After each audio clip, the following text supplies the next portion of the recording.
Good evening. This is News at 8, reporting live from Wisdom Yard Television. I am Odunayo Adelere. The news headlines. Rotimi Akeredolu fought for Southern President, Southwest governors. 2 South Koreans abducted in Nigeria regained freedom. The governors of Southwest states on Friday said a committee would be set up to ensure a befitting burial for the late governor of Ondo State, Rotimi Akeredolu, who died in a Germany hospital on Wednesday after a protracted illness. Speaking on behalf of all the governors in Ibadan, the Oyo capital, during a condolence visit to the family of the late Akeredolu, the Ogun State Governor Dapo Abiodun described the late Akeredolu as a courageous individual whose vacuum would be difficult to fill.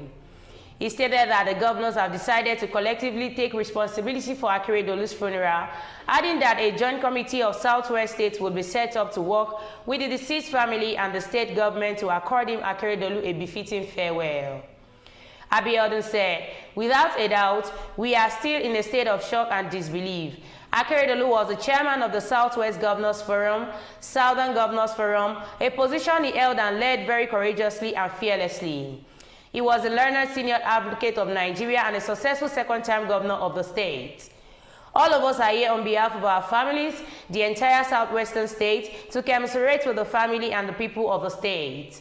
Our prayer is that the Almighty God will forgive his sins and grant him eternal repose.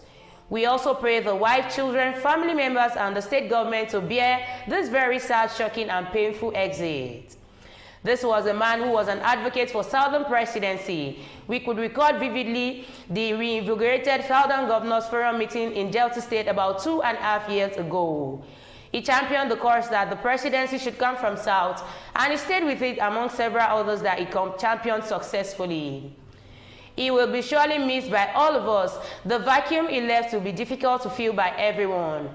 Meanwhile, the governor of Ekiti State, Mr. Biodun Oyebanji, in a statement by his special advisor on media, Yinka Oyebode, on Friday declared a 3-day mourning for the late Akeredolu.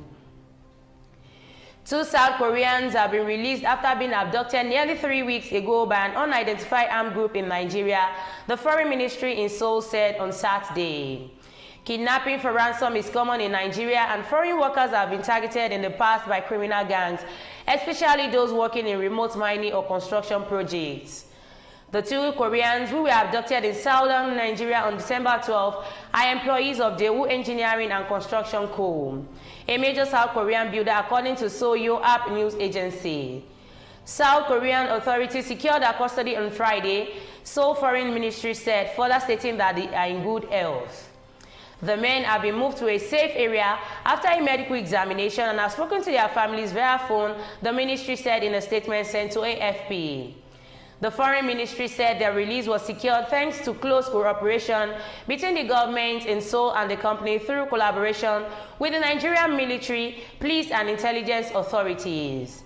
It did not state if any ransom was paid. Punch Online reports that gunmen ambushed a convoy of Daewoo workers along the Auda east-west axis in Rivers State. The gunmen shot 4 soldiers and 2 drivers dead, while they reportedly kidnapped 2 experts of the company on Tuesday. It was gathered that the incident occurred around 9:30 a.m. Our correspondent gathered that the victims were on their way to Yenagoa, Bayelsa State capital, when they were ambushed. The news headlines again. Rotimi Akeredolu fought for Southern presidency, Southwest governors. 2 South Koreans abducted in Nigeria regained freedom. Thank you for staying tuned. I am Odunayo Adelere. Have a good night rest.